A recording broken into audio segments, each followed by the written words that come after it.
Libo-libong magsasaka sa Midsayap, Cotabato ang apektado na bunsod ng mainit na panahon.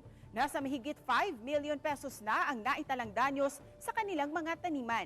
Kaya pinag-aaralan ngayon ng LGU na magdeklara na ng state of calamity. Narito ang report ni Abby Caballero ng GMA Regional TV 1 Mindanao.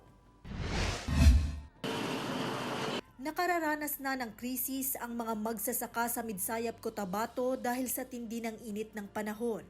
May mga araw na umaabot pa sa 41 degrees Celsius ang heat index sa bayan. Kaya ang mga pananim nila tulad ng sili, pipino, talong at iba pa, nangamatay na. Mas lumala pa raw ang sitwasyon dahil sa water shortage. Nagampo na lang ako sa Ginoo nga Lord, tagaay kog ulan. Bisag sa isa ka semana, bisag kausa na lang. Kay para ang akong tanong, mubalik og kabuskog.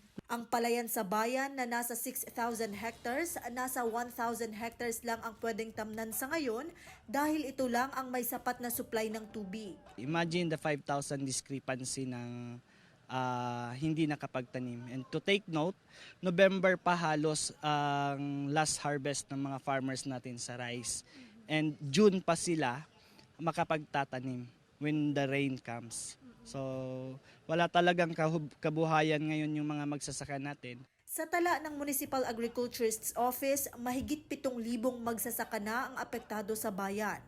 Kahit nga ang matatamis na pakwan dito sa Barangay Bual Norte, pait ang hatid nito sa mga magsasaka.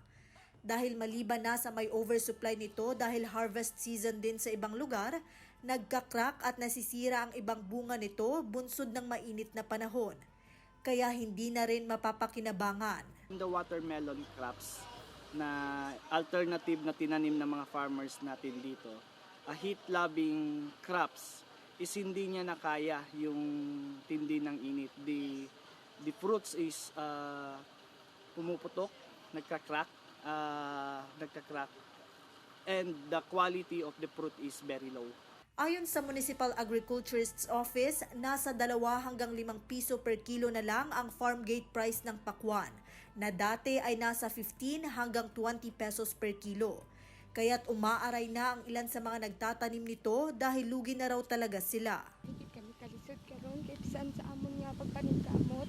Kaya umaasa silang matutulungan sa kanilang sitwasyon ngayon. Unta kami bulig mabuligan man kami tungod sa init, sa kapigado namon diri. Mula sa GMA Regional TV 1 Mindanao, Abby Caballero, nagbabalita para sa GMA Integrated News.